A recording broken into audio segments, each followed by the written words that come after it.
Welcome to Fishy Hour. What's up, everybody? It's Monday, and it's Fish Report Monday.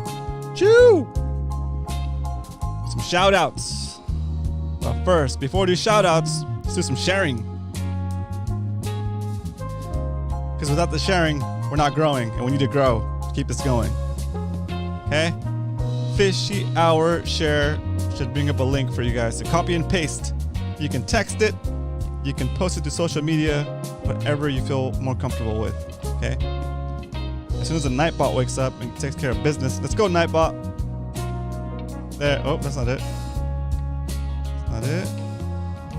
Where you at, Nightbot? Try this again. Fishy Hour share. Nightbot's over here tripping.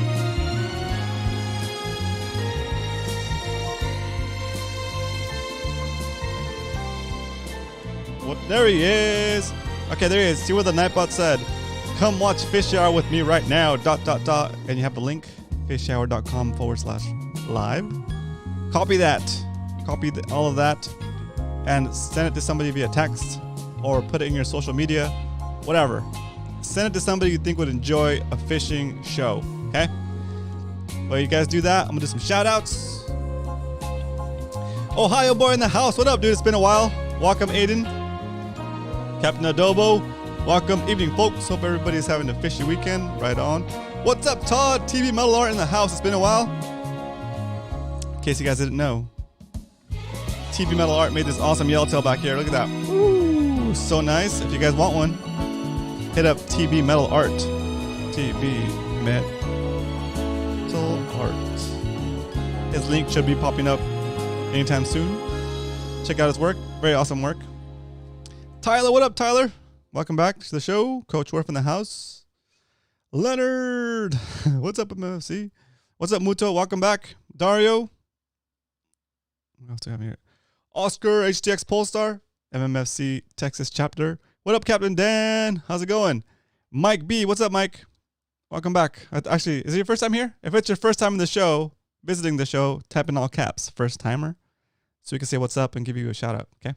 Even though you already kind of got a shout out. Anyway, I see Roy. What up, Roy? Monday. Fishy down there. What's up, man? Welcome. Aloha, MMFC. Leonard, no problem, coach. Okay, cool. I see Tyler in here. Good. I see Jesse. I see Andrew. What up, Andrew? I see Arnold. What up, MMFC Nation? Cool. What's up, Arni? Okay, cool. Okay. I see Jesse. All right, I see Wolfram Custom Rods. What up, Wolfram? Welcome back. Welcome back to the show. Very cool, very cool. All right, guys. So today it's basically we do fish reports. And if you guys want to call in, you can call in. I'll put the number up.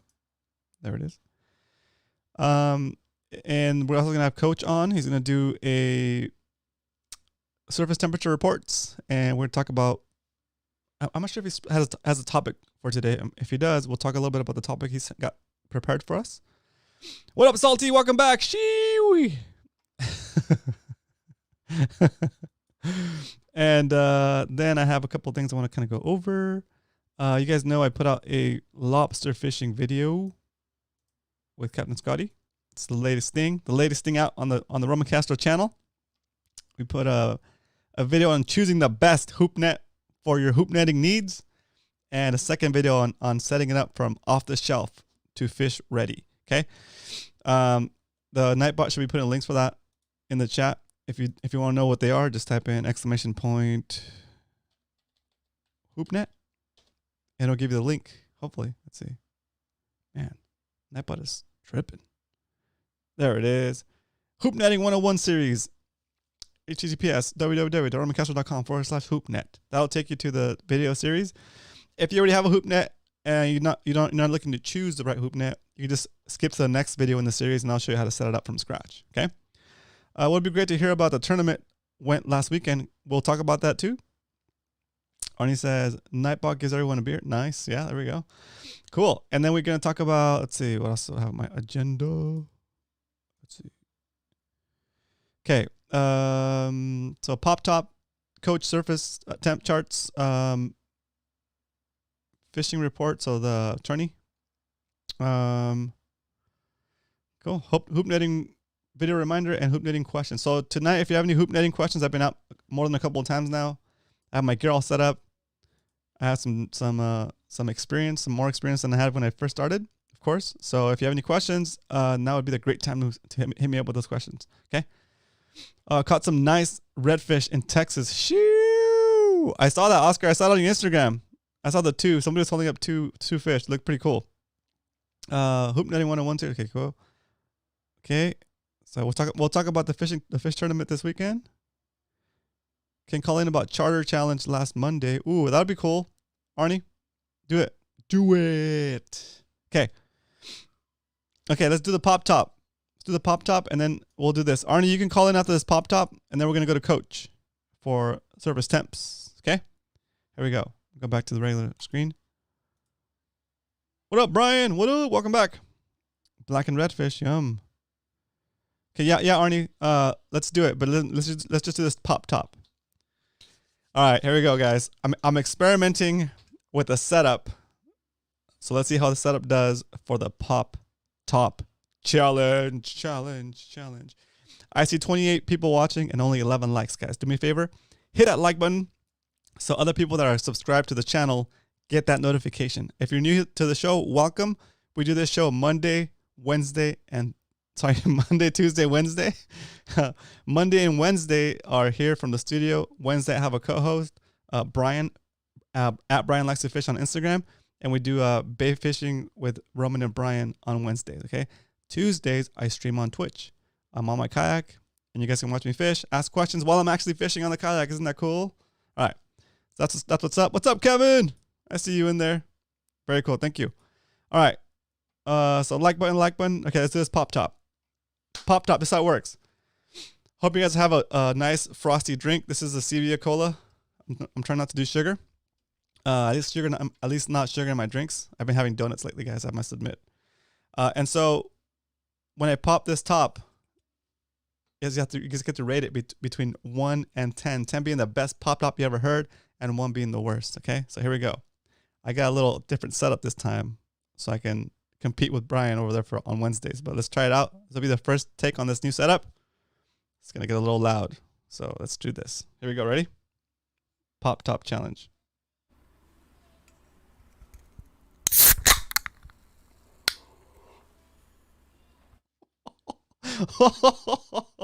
Take that. How you like that? Cheers. Did your speakers blow out? Darius will give me a 9.5. Come on.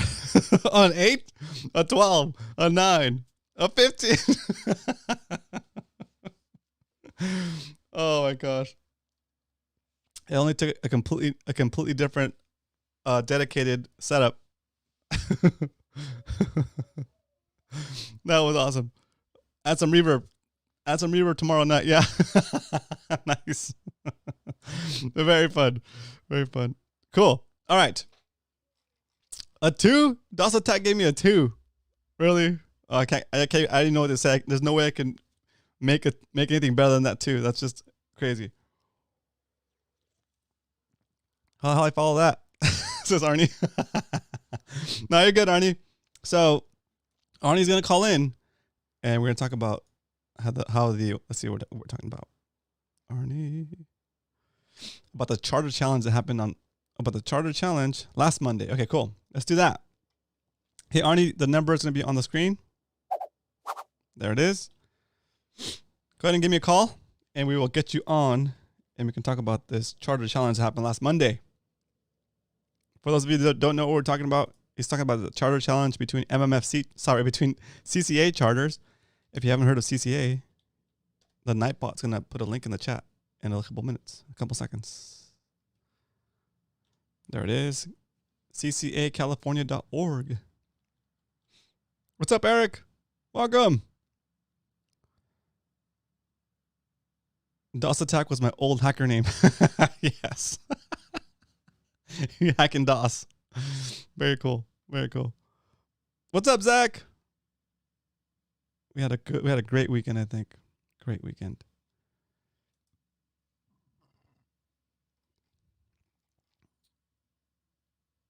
All right. Arnie, if you're gonna call in, let me know. Oh, there you are. Fresh one. Let's get you on the soundboard. Oh, come on. Hang in there, Arnie. Hang in there. Let me get you on the soundboard. There you are. What is going on with this phone? Oh, I know what it was. I covered my... There we go. Oh, no. Hey, Arnie, call back. I think I missed the prompt from the Google Voice. I'm sorry. I put my hand over the phone to press the button, and when I covered the phone, it went like dark, like as if I was holding it to my face. So that's probably what happened. Call again, Arnie. Sorry about that.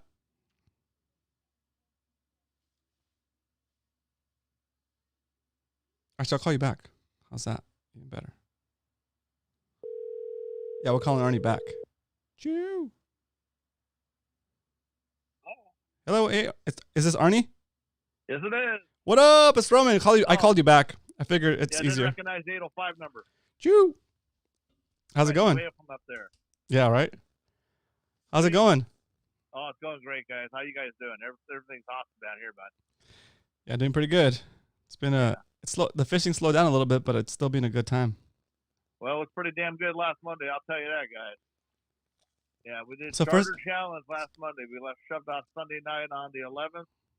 I was on the Pacifica with Captain Andrew Viola. It was great. We had Wayne with us actually on our trip. Nice. I don't know if Wayne's listening in tonight. I had 17 anglers from the San Diego chapter. We were competing against 3 other boats. Chris Ratcheter was on the Tomahawk with the Inland Empire chapter. What's it call it? I can't think of the guy's name. He's one of the chapter presidents. He's a kayaker. Oh, cool. I think it's Darren. Okay. Yeah, Darren was on the trip, on their trip. We had the Fury out of Orange County, and we had the Amigo out of 22nd Street Landing. We're all competing against each other for Charter Challenge. Very cool. And just compete for bragging rights. And actually, the fishing was really good. We wound up on the Tanner Bank out there, and all 4 boats were kind of in the general area. That's super far. Most of the fleet was there on Monday. Wow. And we had 17 anglers.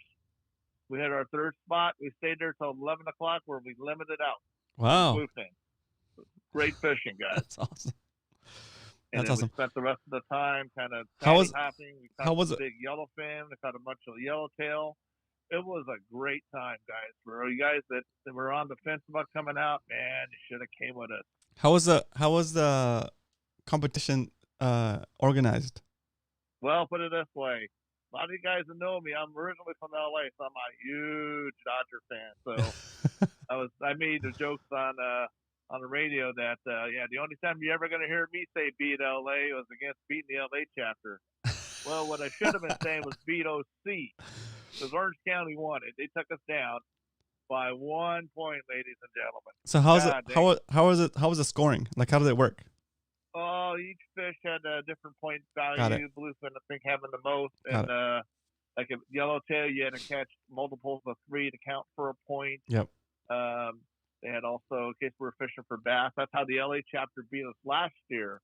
They went to San Clemente Island and they caught bass. I think 5 bass released, counted for a point, and what they did, they slayed us we caught bluefin, but they killed us just by catching quantities of bass.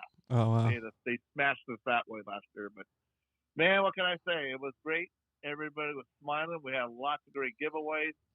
Each boat had a boat sponsor. Our boat on the Pacifica had Penn. We bought a Penn Fathom 2-speed reel. Amigo was sponsored by Promar and Ahi. The Fury was sponsored by Daiwa, and the Tomahawk, which is an IE chapter boat, was sponsored by Accurate. So there are plenty of prizes to go around. Cool. Give Oliver lots of props at Fishing Syndicate. We had a custom wrap Fishing Syndicate rod to give away on each boat with the CCA Charter Challenge logo. Nice. It was an awesome trip, guys. That's cool. Yeah, I tell you what, Roman, we got to get you out on one of these trips. Man, I really want to, but I'm so afraid to jump on a charter right now.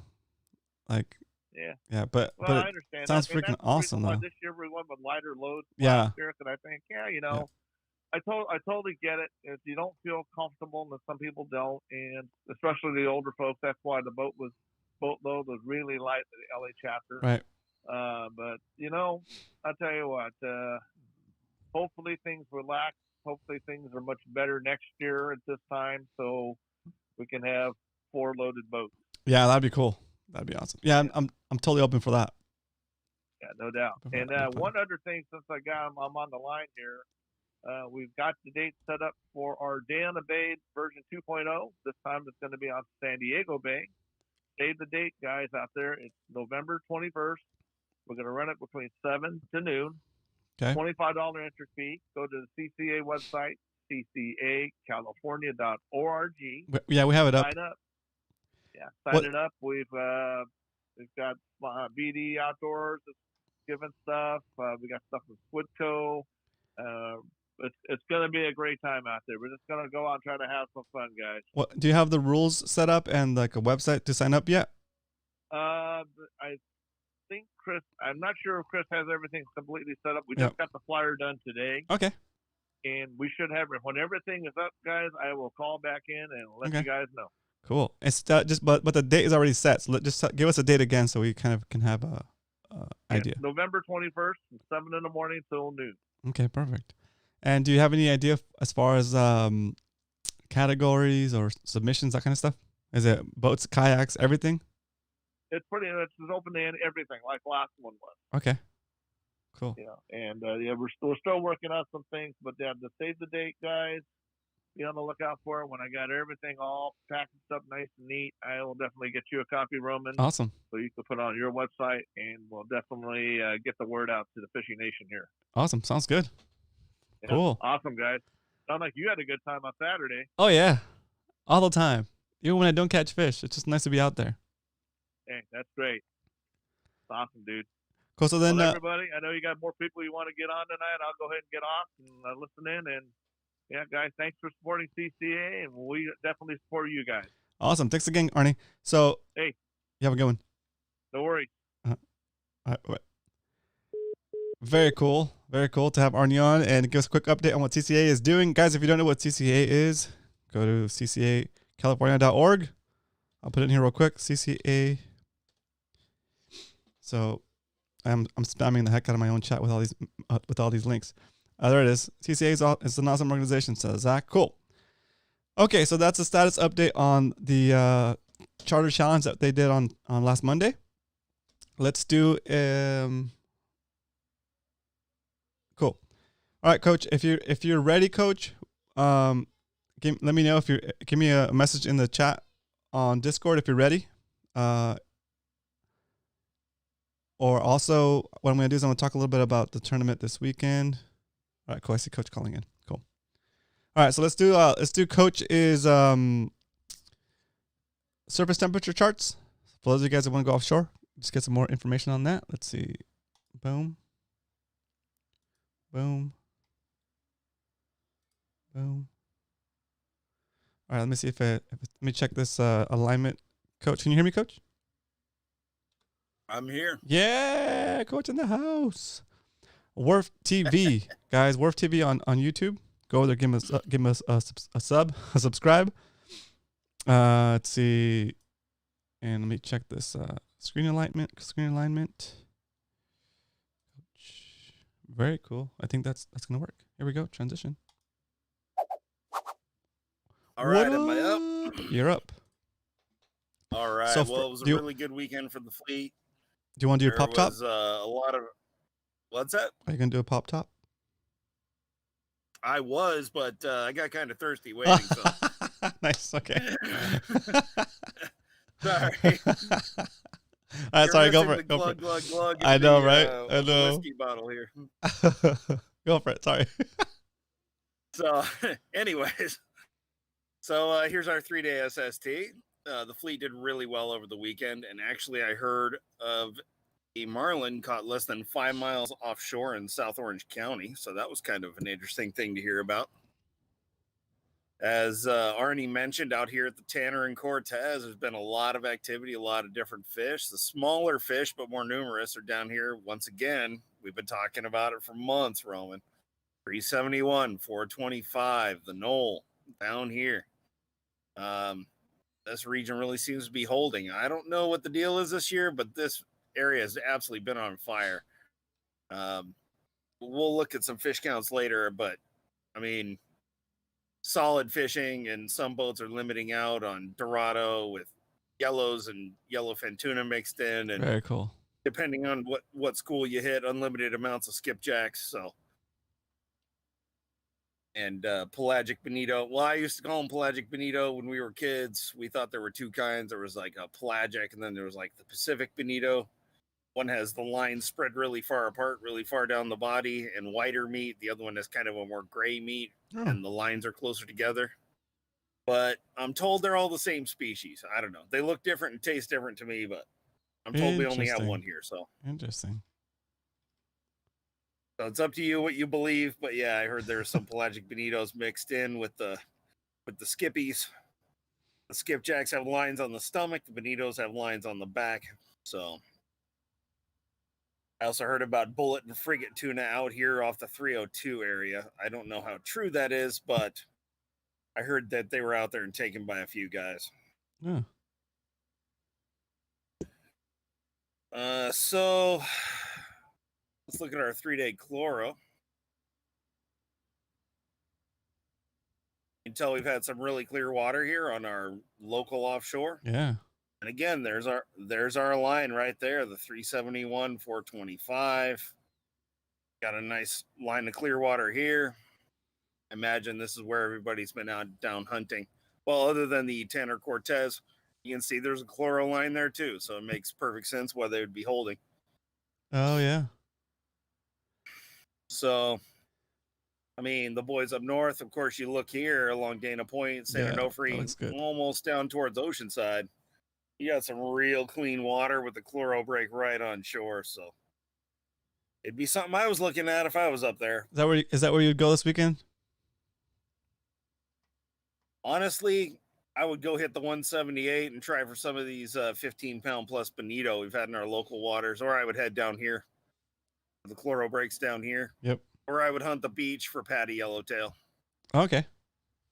Like I said, I heard reliable report of a striped marlin somewhere in the 100 to 120 pound range here, taking off South Orange County somewhere. So dang, that would be a pretty cool catch just a few miles from shore. Yeah, it's crazy. Did they keep it or did just like catch and release it? It's my understanding they released the fish because they had no way to keep it cold. Yeah, that makes sense. But I mean, marlin grows super fast and they're super fecund. One female drops a couple million eggs and they grow to 100 pounds in just a few years. Wow. So, I mean, there are 300-pound striped marlin out there younger than a 10-pound calico here. So awesome. Interesting fish with the crazy biology. Right. So we're gonna switch to fish track here. So again, we can see that 371 San Salvador. You see that line here south of the Nados. You can see that warmer water up off the beach here off Orange County. And on the inside of Clem where they've been putting the absolute hammer to some yellows. But you can see some cooler water out here off the edge. Yeah. And it could be coming any time to our local water, that little cooler area there. So here's our map of the Pacific. Still do. Yeah, they are beautiful, aren't they, Ron? Yeah, it's super cool. And you can see up here where the boys were harvesting albacore, that water's pushing offshore a little bit. I hope they're still on them. I haven't heard any reports from up there. But you can see this nice wide band of warm water inside Guadalupe. That's Guadalupe Island right there. There's Cedros. You can see this nice band of warm water right here, leading right to La Jolla and the islands. So we're probably going to keep seeing marlin, patty yellows, an increase in the tuna. You're going to be seeing that over the next few days too, probably. Sweet. Super cool. the time to get out is now if you can. Yeah, that's what it seems like. It's getting cold fast. That's what I was saying last week too. I mean, for anybody that made it out in the previous couple of weeks, awesome. We got what looks like great conditions this week. We're going to get to that in just a minute. I did want to look at our local SoCal though on the same set of charts. Very cool.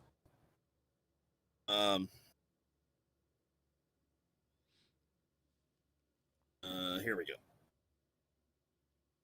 Again, we got a nice, beautiful map here. There's our band of warm water connecting us to the south. Although we do have kind of this cool patch in the middle, I don't think that'll affect things too much. Yeah. There's the line at Tanner and Cortez out here. There's Nick. Or no. Anyways. There's Kat and Clem. The line's out here. You see this cool water in here? It's going to be giving us a smooch here soon. Yeah. That's great. But we're still connected to this main body here. We could still have local inshore tuna. We could still have patty yellows along the beach very easily. We could still see marlin in our local waters. All those are very possible still right now. That's cool. I mean, look at this band of warm water from North San Diego County all the way up past Santa Monica Bay. I mean, possibility of big bonitos, patty yellows, dorados, all that's potential in here, I think. Is that pretty rare for this time of year? Not rare, since we're obviously winding down.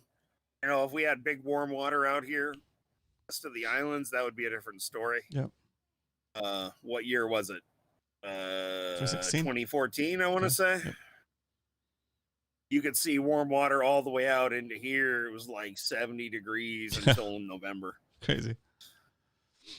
That was, you know, the same year they were catching wahoo at the 9 Mile Bank, and guys on piers in Orange County were grabbing bullet tuna. So, yeah, I mean, that was truly exceptional. So here's our detailed forecast. This is a square I used all the time back when I was a kayak fisherman out in Wreck Alley, alligator, the artificial reefs, all that stuff. Yep. Jetty ends. Looks like winds 5 knots or less, 5 knots or less, 5 knots or less almost every day except on Thursday in the afternoon. So we got low wind. We got swells around 1 to 2 feet. It's time. If there was ever a time to troll a lure for bonito or to go look for some surface yellowtail action or fish sharks offshore inshore on our inshore areas, now's the time. We got warm water. We got lots of movement. We have plenty of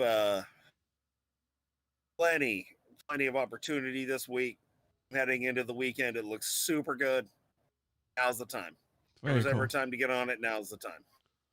Very cool. Nice. What's up, Doug? I see. What up? Oh, I'm sorry, not Doug. Dog Dude Drone. What's up, Zach? Welcome back. I see. Also, I missed. What else did I miss? What else did I miss on here? Jumped on after the. Aaron, what's up, Aaron? Welcome. Cool. So that's awesome. Does anybody have any questions for Coach? Put it in the chat. He's gonna keep talking for a little bit, and then if you guys have any questions, he can field some questions. Cool. All right, Coach. Sorry for the interruption. No problem, man. No problem. We got, as you can tell from our full day and less. Wow. Counts here. Numbers have fallen a lot, but they're still very, very good. Make no mistake. Your full day and overnights still looking really super nice. Grand on a full day. 58 skippies, 48 yellowfin, 28 yellowtail, and 3 dorado for 38 guys. That's a very nice count for a full day. Our local half day is getting into some good some at least decent numbers of rockfish. I mean, 90 rockfish for 16 guys, 30 for 12. That's pretty good. Some of the overnight and longer boats are struggling still a little bit, which is to be expected. I mean, the Daiwa Pacific, good boat. They only had 14 dorado for 22 guys. They just couldn't find that magic patty. But the Legend on a 2.5 day, limits at dorado, plenty of yellowfin, yellowtail, and a few skippies sprinkled in. So they were doing good. The Old Glory, which super fishy boat if you ever have the chance to fish that. Yeah. 88 yellows, 39 dorado, 29 yellowfin, 18 skipjacks for 30 guys. Very, very nice. Unfortunately, here for the real champion, no report. I hate seeing that. That's an ugly sign. Does that mean that means But they didn't catch any fish, or they just didn't report it? that means they didn't catch enough to report. Oh, weak. So, yeah, and that's a 6-pack. So I don't know, dude. I don't know about that, but Yeah. on the overall, the overnight, the full day and overnight boats have been doing all right. 2, 3, 4 fish per person, which is great, no matter how you count it. But things are definitely winding down for the season. So again, we're going to return to our local bathymetry. I really like this one. It's such a good perspective. Yeah. So here's the ridge, the 30 mile. Here's the 40 mile. The 43 is here someplace. This is the kidney, I think, or 302. 226 is up here somewhere. The 178 is here. This is the 9 mile here. I think this is the knoll right here. Then you have the 371 and the 425 and all that down here. So this is the zone that's been holding out here west of La Misión. Just kind of an interesting thing, but just keep this local bathymetry in your mind when you're looking at these counts, when you're looking at your SST charts. So these mountains out here underneath the sea are what's really causing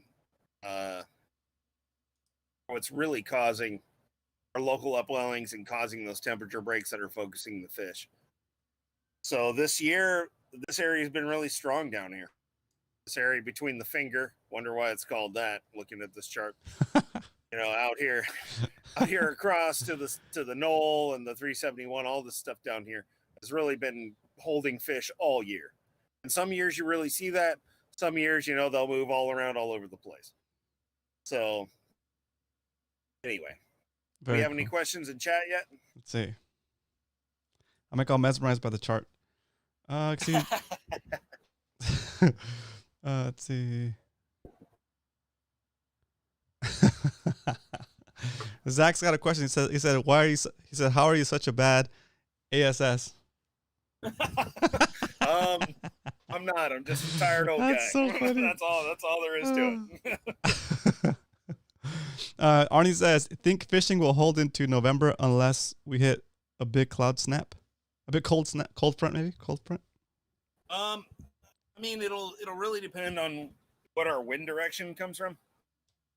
What will shut it down super early is if we get a northeast wind, or a northwest wind for a number of days. Because that pushes the cold water down. Yeah, that'll push that surface temperature down. It'll shove that cold water in. Now remember, when you see that, sometimes there's a golden opportunity there at the end of the season or one of the last couple weeks of the season, because that warmer surface temperature will be squished super hard against the coast. Oh, cool. So all those pelagic fish are going to be swept up. I shouldn't say are going to be.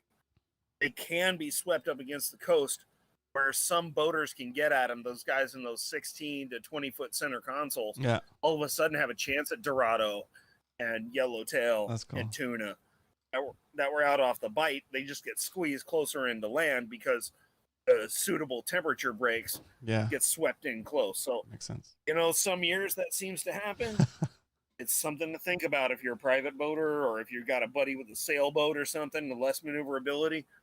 Go out and troll and you can pick up some nice fish, Very cool. Very cool. Cool. All right, I don't see any more questions coming through. So anything else you wanna share before we wrap it up? All right, so put a picture of my fishy on there, and I'm going to look at something real quick on the tide chart while I talk about it. Sounds good. Okay, I'm going to... do you want to show the... There we go. I'm going to show the picture. Do you also want to show the chart? Or just the picture? Just that picture for now. Okay, picture's up.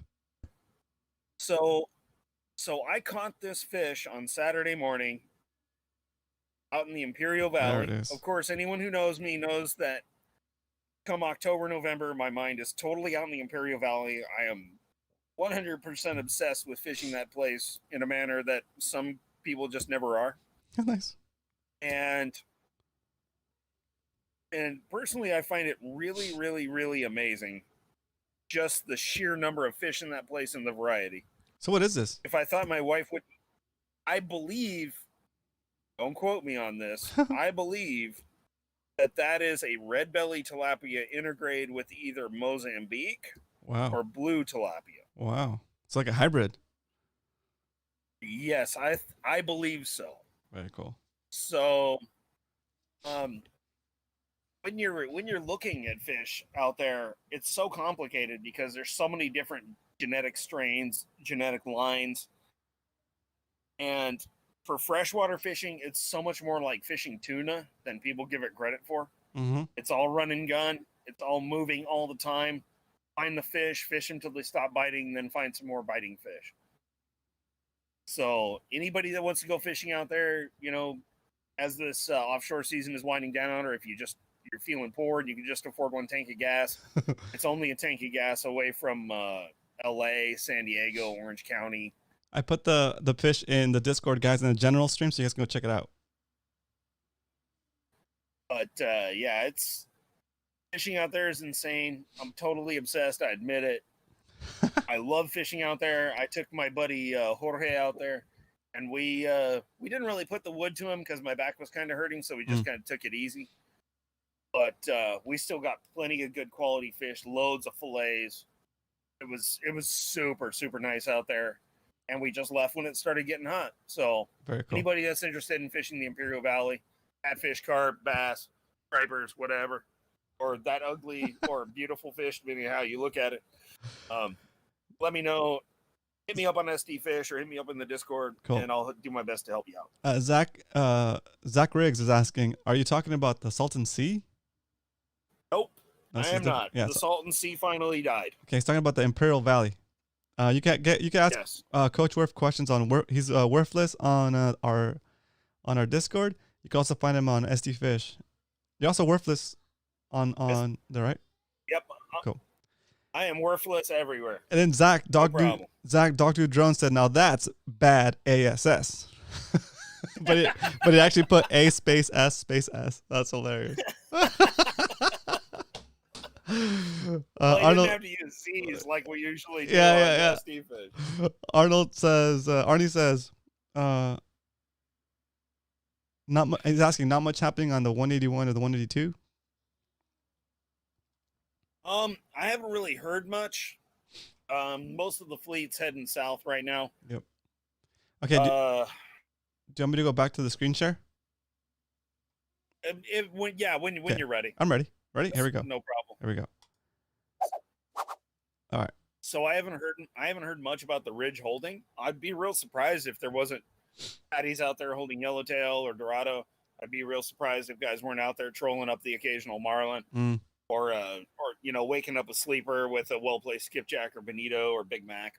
Nice. But I don't know. I just don't have any firsthand info. Okay. If you know anybody that's got fish dope or whatever, you never know. There might be reports from out there. All right. Okay. No worries. Cool. So you're back on sharing. I see a screen with some tides. Yes, indeed. So this is saltwatertides.com. I like this only because it gives me the bare basic information about what I want. Got it. It shows me when low tide and high tide are. It shows me how big the swing is going to be. It shows me how many feet in tide we're going to have.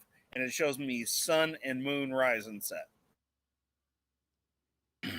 So, and it tells you the percent of the moon visible, which can be critical depending on what you fish for. Not so much for me.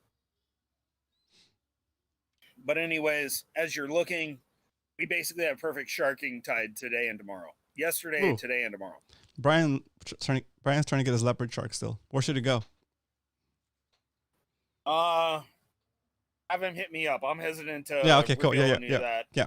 So, Brian, hit up Coach. Hit up Coach. He hasn't caught his leopard shark this year yet. From shore.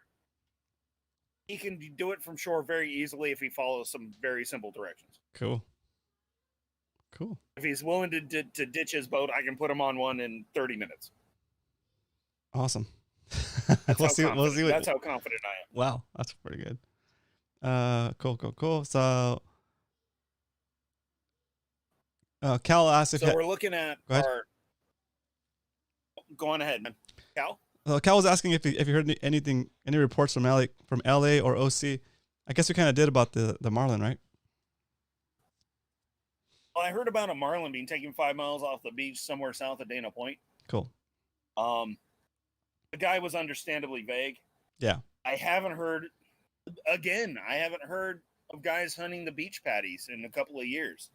I don't know what's up with that. I don't know if they just haven't been holding, or if guys are keeping quiet about it who are doing it, or if just all of a sudden it hasn't become a thing and nobody's looking. I honestly don't know anything about that. Right. Okay.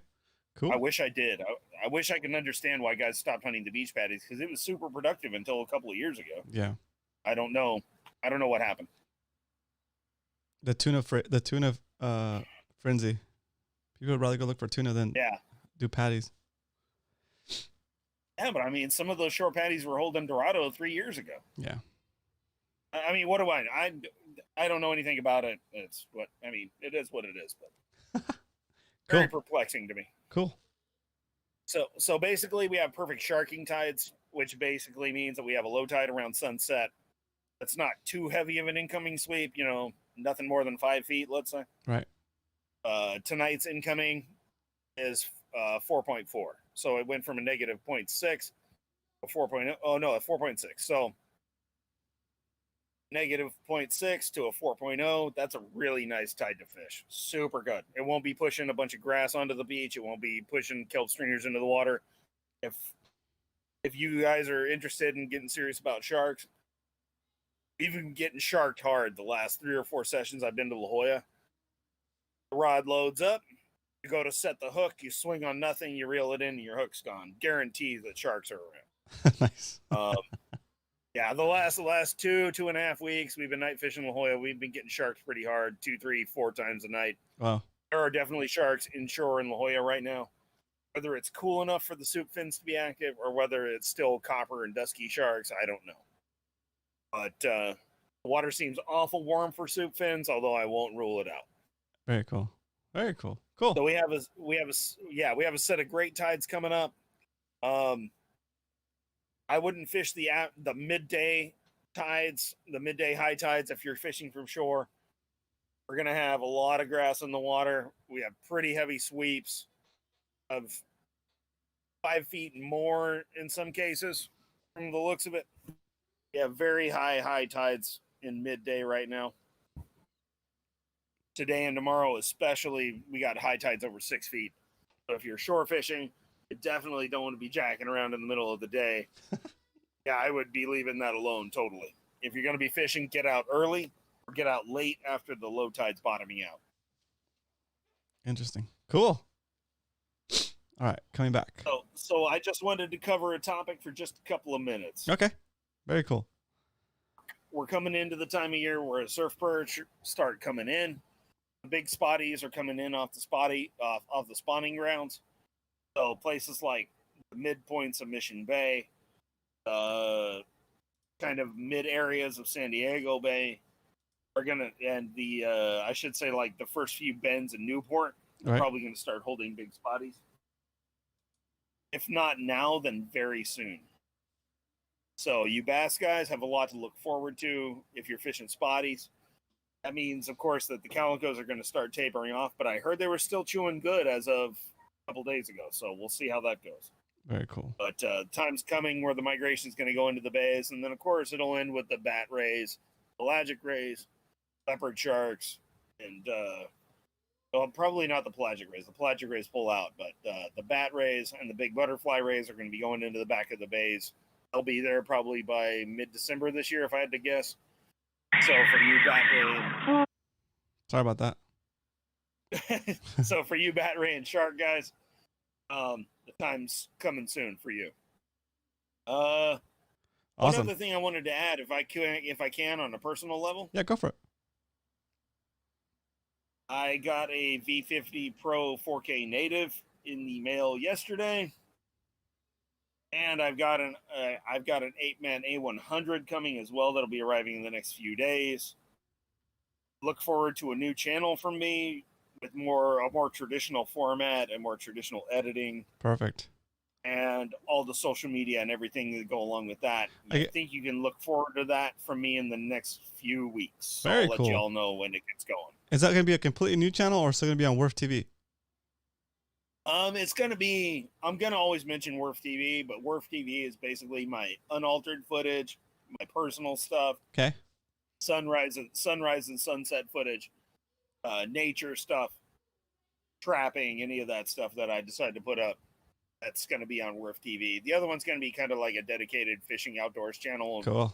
You know, all the slow-mo B-roll and all that stuff. Nice. So. Send me all that stuff when you're ready, and I'll add it to our contributors section. Yeah, you bet. I mean, I'm just kind of in the phases of setting it up and getting my stepson to start editing footage. Yeah. Stuff like that. Cool. Awesome. Coming soon to a channel near you. Yeah, exactly. Go back to Maine. Cool. Well, thanks for calling in, Coach. I appreciate you taking the time to update us with the charts and sharing the latest on the local fishing scene. Also, when you're ready to launch that channel, let me know. We'll link it up. I'll tweet it out, or not tweet it, Instagram it out, and just let everybody know where you're at. Okay? Yeah, you betcha, Roman. Take care of yourself, man. Sounds good. Thanks, Coach. Chew. Peace, dude. Good night. Thanks, Coach.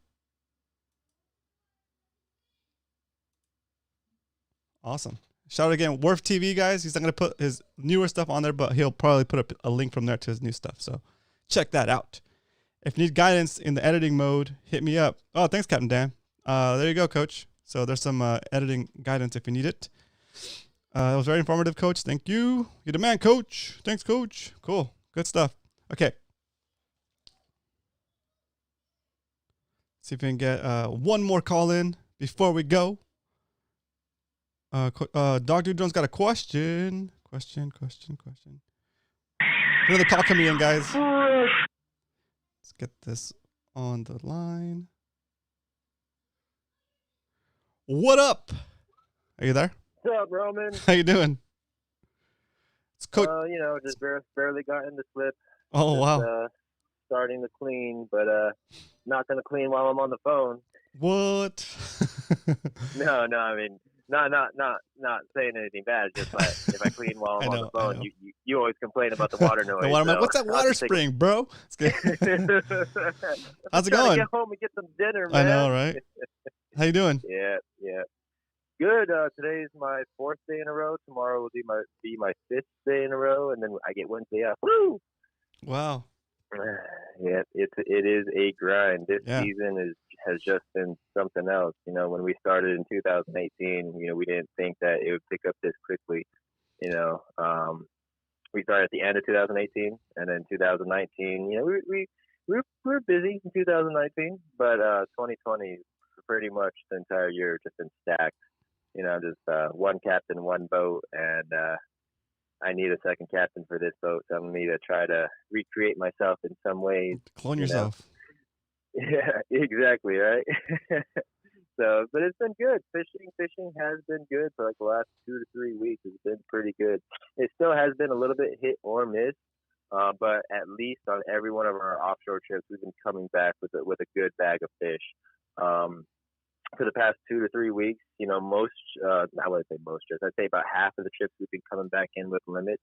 Oh, nice. And then some of the other trips, we've just been coming back with maybe like 10 or so fish. But, any trip you come back with any good solid fish is a good trip, because I'm sure everybody listening in, if you fish long enough, you've had trips where you caught nothing, or the whole boat caught nothing. So We've definitely been good fishing. We've been blessed. It's been fun. Very cool. Very cool. So how are you? What's going on? Doing pretty good. I got the HoopNet videos out finally, so those are out. Yeah, I heard about that. My customers today actually said, "Oh, we saw your another video was up." I'm like, "Oh yeah, right on. That's awesome. I haven't gotten a chance to see it yet. I'll have to." Slacker. I was kidding. No, just kidding. It's a long one, dude. It's like 40 minutes, dude. It's like 40 minutes. Oh, perfect. It'll be like watching a movie. I'm gonna make my fiance sit down and watch it. She will jet out of there so quickly. She might. If I look cute, she might be like, "Oh, how cute," and then if not, then she'll walk away. That's funny. So good. That's so good. Yeah. She's good though. She's my best friend. Well, it's good to hear you're getting all this feedback on about it. That's good. Yeah. Like people are watching. People are subscribing. People are watching. Very So cool. you definitely good work out there, Roman. I just sit in front of the camera and spew my mouth off. I'm and, like, don't say that. You make all the magic That's from cool. there. Do you are you gonna be running charters? Are you gonna be running lobster gigs, lobster charters? Not as of yet. I'm just still focused on the offshore game. After it slows down, maybe. Right, exactly. I will be offering lobster trips, just not as of yet, because I'm still. I think I'm still. Let me think quick. For example, for fishing trips, I am just about fully booked all the way through the first week of November. I've got 2 days available for the next 3 weeks. Very cool. So I'm pretty much fully booked still for fishing trips. So if I run a lobster trip, I'm not going to be able to do a fishing trip the next day. So as of now, I'm still focused on fishing until the fishing slows down, and then we'll start. I'll start, getting my gear ready and start marketing those trips. But as of now, I am not. If anybody is looking for a lobster charter, I think you got a list of guys for anybody. So if anybody's looking for a good operation to take them out, talk to Roman, hit him up. That's right. He's got guys. That's right. What's up, Baker Lounge? Welcome to the show. Yeah, cool. If you guys, it was just basically a quick call with Captain Scotty. If you guys have any questions for him, please put it in the chat. So we're gonna do this one kind of quick because we're getting near the end of the hour. Anything offshore, hoop netting, gear setups. Let's take advantage while he's on the phone. Yep. And then while people are getting their questions in, so today what we did, we got yellowfin limits today and 2 Dorado to boot. Nice. Captain Cameron Bingham from Pinnacle Sport Fishing. We've been fortunate to be working with him over the last couple of weeks. We've called him into some fish. He's called us in today. He called us in. He got to the zone before we did. My customers were a little bit late today, and he got on a good stop. I believe what he said, it was I'm not sure exactly how he found the stop. I'll have to follow up with him later. But anyways, he got on a stop, and he called us in. And the technique when you're pulling up on another boat is to come in slow. You don't want to scare the fish. So like way off of him, same thing like I've always told you guys about, pulling up on foamers, slow down. And then I just went downwind of him so that he was upwind of me, so that my chum line would then go towards his boat. So I would be chumming for him. Yep. And we both limited out on yellowfin. He said first off it was skipjack. He got a stop in the first off it was skipjack and turned into yellowfin. And same thing with us, like our first 5 or 6 fish were skipjack. But after a while, after we started weeding out the skipjack, it's just turned on full speed yellowfin, and they were eating rope. They were eating 40-pound size 2-aught hooks. It was awesome. It's much better than fighting them on 20-pound. Yeah, busting off that thing. 2 out of 3 fish. Yeah. But you guys definitely check out Pinnacle. Pinnacle is one of the premier. I mean, I'm sure anybody around here knows Pinnacle Sport Fishing is one of the premier fishing charters in the area. Cool. Captain Dwayne, and he's got his second captain, Cameron Bingham, and they've got 2 boats. So definitely take a look at them. Very cool. Can't say good enough things about them. They're very humble and very good fishermen. Awesome. In this industry and in any industry, with the public, you get a lot of people that have certain attitudes. Captain Dwayne and Captain Cameron, they are humble and they are fishy. They could just catch their fish and not talk to anybody, but they work with us, and we're very, very thankful. Very cool. And then Zach's very happy to return it. Zach's got a question about hoop netting. He says, how far do you put your nets from each other? Also, how far from a structure? So what I like to do is I like to definitely be as close to structure as possible without getting the hoop net stuck, because you don't want it stuck. You got it stuck, then you're gonna have either trouble getting it out or you're not gonna get it out at all. Yeah. The other thing is that you want your hoop net laying on a flat surface. So for example, with the jetty rocks, there's plenty of rocks that are submerged that you can't see. Yeah. And then, say like if you were on the jetty standing and then you're, throwing your hoop net out, which some people do, you want to throw it out far enough that it's not laying on any rocks. Because if it's laying on a rock, you would imagine that the bottom of the net is exposed. And then lobsters could actually crawl under the net upside down and eat your bait without being inside the hoop net. So you want your hoop net to be flat, solid on the bottom. That makes sense. Ideal. So that for them to get to the food, they have to crawl over on top and climb inside to get to your bait cage. Yeah. So you want to be close to the structure, but it's not as important at night because they're out and crawling.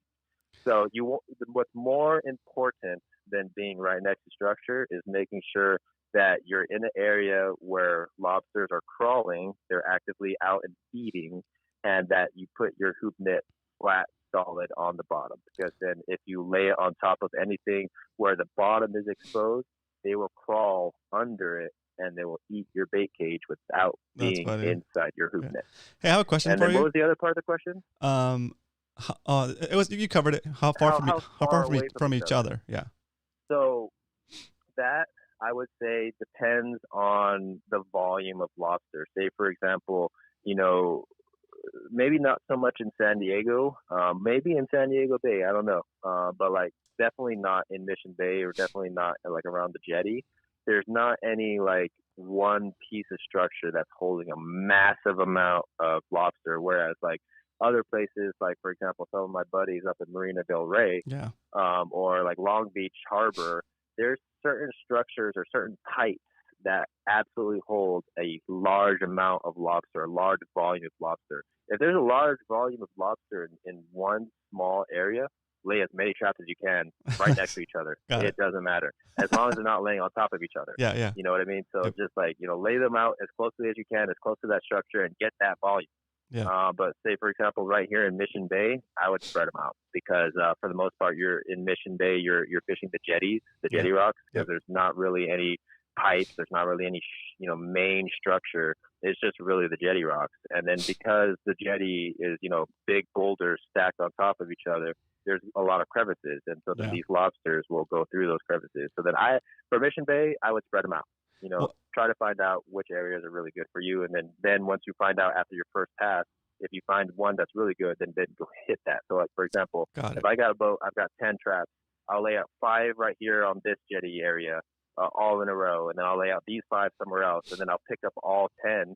And then whichever of the 2 areas, I caught more keepers, then I'd lay all 10 in one or the other. Yep. Or if it wasn't real hot for any of them, then I might just go move somewhere else altogether.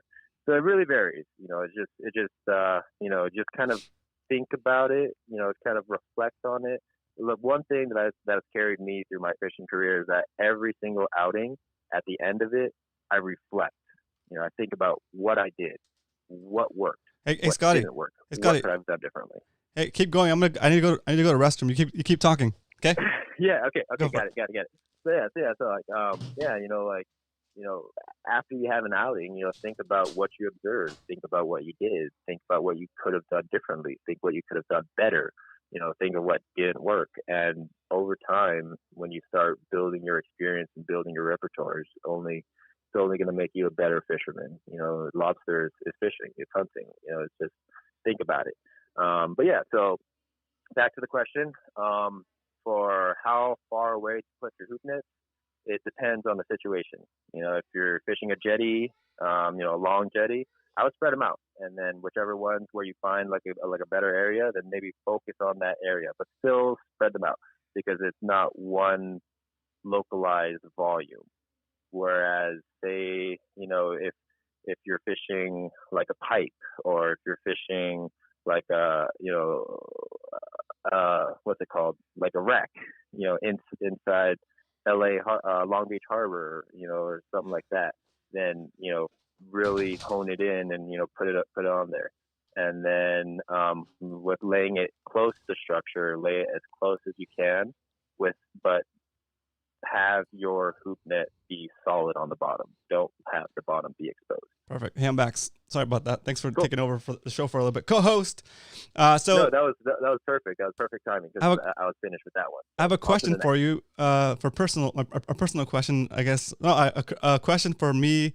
I'm trying to shoot the video of me hoop netting, but I wanted to make a nicer video during the day so I can use a drone and stuff. And I don't want to be flying the drone at night because you can't see anything at night anyway. So, what's the best advice you give me for fishing for hoop netting during the day? Besides, don't do it. Do everything that you would at night during the day, because depending on how well known areas are or how many people will be out there, you may want to lay down your traps like 45 minutes before it gets dark, an hour before it gets dark, so you claim your territory. Oh, got it. If you have a spot that you like and you know other people also know that spot, get out there while it's still light and lay down your traps. Have your buoys there so that nobody comes in on you. That makes sense. There you go. So yeah, that'll give me time to shoot. If I have a spot that I know that I like, and I know there's going to be some volume of people out there, say it's a Friday or a Saturday. Fridays and Saturdays are always the busiest days. Yeah. Sunday, even though it's a weekend, slows down because either people go to work or people go to church or what have it be. But Fridays and Saturdays are always the busiest. So if I know people are going to be out there, I'm going to get out there 45 minutes, an hour before it gets dark, and I'm going to lay my stuff down there. I might not even put bait in it because, just like a placeholder, basically. Yeah. I'm just marking my spot. Very cool. Very cool. Okay. Anybody else have any questions in the chat? Put them in the chat real quick, and we could get Captain Scotty to answer those for us. Yeah, that's pretty good. All right. Yeah. All right. I'm gonna wait. And then etiquette on the water. Always etiquette. So how's this? How's this for a question? If there's already a lobster pot there and it's not mine, how close can I put mine? That's a good one, huh? That's a real one. That's a real one right there. So this is what I've been doing. Tell me if I'm wrong. I'm probably wrong. So if I see like 3 hoop nets, 3 or 4 hoop nets in a row, they're obviously the same guy. The closest I'll do it is if they had continued their pattern, the next one would be mine. Is that too close? I like that. So say for example he's got 3, and say like you're estimating that he's got 50 feet in between each of his 3. Right. You're gonna put yours 50 feet from away from either end of his. Yeah, I like exactly. That. Yeah, I like that. Yeah. Another thing that I would say is maybe 2 boat lengths. Oh, that's good. Like say, because then you're gonna need some space for your trap, and he's gonna need some space for his trap, and if both of you try to pick up, traps that are right next to each other, then you guys want to have some clearance. What about this? We talked about along the structure, right? Parallel to the rocks, whatever. What if their lobster's pot is about 50 feet from the structure, and I put mine between their lobster pot and the structure, so like at 25 feet from the structure? Is that kind of like undercutting them? Is that kind of a bad thing? Since some boats can't get that close to the rocks. Yeah, I don't think that's an issue. Say like, if they set enough far away, because then there's also ledges. There might be a reason why he's out that far. Because then even though say for example, even though there's structure there, I mean I don't know how much anybody knows about lobster, but lobsters when they move, when they crawl, when they migrate, they like to migrate in a line, almost like ants will. They'll migrate in a line. Yeah. And so if if the jetty's right here, and then it's still shallow, and then in the middle of the channel it seeps down to any channel, like the middle of the channel is generally the deepest. And then it gets down deeper. He might be focusing on that deeper. So then, as long as you're respectively far enough away from his trap, and you want to be in between him and structure, I don't see any problem with it. As long as you're within reasonable distance away from his gear, I don't see any problem between going in between structure and somebody else's set. Okay, very cool. Very cool. Mm-hmm. All right. I think we got most of the questions. Yeah. Very cool. All right. Cool. If you guys have any Right more on. questions, I'm gonna have to get to watch that video tonight. yeah. I'm about to send them over to watch that video right now. Woo! All right, get those views up, guys. All right, cool. Thanks for calling in, Captain Scotty. I appreciate you, man. Thank you, Roman. Thank you for shooting me a text. No worries. I just hung up on it. Sorry, I had my thumb over the hang up button. I didn't mean to cut you off. BrothersSportFishing.com. Check out his website. He's also at Brothers Sport Fishing on Instagram. Sorry, Scott, I didn't mean to hang up on you. Okay, here's what we're gonna do. We talked a bunch about hoop nets, talked about a bunch about hoop netting. If you guys want to learn more about it, you guys know I have that video up, right? So it's the exclamation point hoop net. The Nightbot has been spamming you all night anyway. There it is. That's going to take you to the beginning of the playlist. If you want to watch just how to set it up, skip the first video and go to the second video. In that second video where we describe everything you need to set these hoops up, put any questions that you have because I'll answer those questions in an upcoming video. It'd be kind of cool to have that. Do me a favor tonight, even if you already watched the video, go watch it again. So let's see, hoop. Go watch the video again. We're trying to get that video to rank up higher. So go watch that video. Do me a favor. Tonight, even if you don't sit there and watch it, just put it on, play it, and let it play out. Okay, we're trying to hype up that video. I'm gonna have another video out hopefully by Friday of me actually hoop netting and taking that setup out and catching a lobster. Hopefully, fingers crossed, right? And then after that, I think we have the Bixby unboxing video lined up, and after that, I have the Bixby. Excuse me. After that, I have the Bixby video coming up where I take it out. And I've been collecting a bunch of footage from us going out, towing people, having fun, just kind of zipping around the bay with you guys. So that'll be out after the unboxing video. And then after that, I have one more Bixby video coming out. And then after that, we'll do some more other stuff. Don't worry, it's gonna be good. Having a lot of fun shooting these videos and having a good time. Play on repeat, 24 hours of Roman and Scotty. I don't think you need to do that much, but just watch it one more time if you haven't already, and if you have, thank you. Very cool, very cool, very cool. All right, so let me turn this music back on. There's some shout outs. Leonard, Salty Dangler in the house. Coach Worf TV, check him out. Give him a follow on YouTube. Zach Riggs, thanks again for jumping on the show. Let's see. TB Metal Art, Todd in the house. Thanks again, Todd, for hanging out. Let's see, Arni, thanks again for updating us on the CCA information. Let us know when the site is up for the new tournament. Let's see, we have Cal. What up, Cal? Thanks again for jumping on. That's an old catfishing technique, different application. Oh, cool. I see Triple D, Dog Dude Drone. Thanks, Zach, for jumping in, hanging out with us. Captain Dan, thanks again for jumping on. Baker Lounge, welcome back. I'll see you on Tuesday. I'm live streaming from the kayak on Twitch. Here's a channel for that. RomanCastro.com/Twitch. And then on Wednesday, we'll be back here with Brian for Bay Fishing with Roman and Brian. That's on this channel. Let's see. What else we have in here? Scrolling. Brian in the house. What up, Brian? Let's see. What else is in here? I'm scrolling. Aaron Kruger. What up, Aaron? Thanks for hanging out with us today. Tyler. Chew. Oscar. HTX Polestar.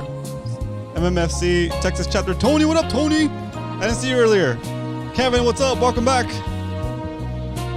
Let's see. Dario. Yeah. Oh, you know what, guys? Dang, we didn't even do the report. We'll do the report about the tournament with Brian on Wednesday, guys. We'll do the report of the tournament with Brian on Wednesday. Sorry we didn't get to it. I just wanted to make sure I got enough reports in from Coach and from Scotty. Okay? Aiden, if you're still on, thanks for watching, buddy. Captain Adobo. I think I got everybody. If I didn't shout you out, it's because you didn't chat enough. I'll see you guys tomorrow on Twitch. RomanCastro.com/Twitch. All right. Good night.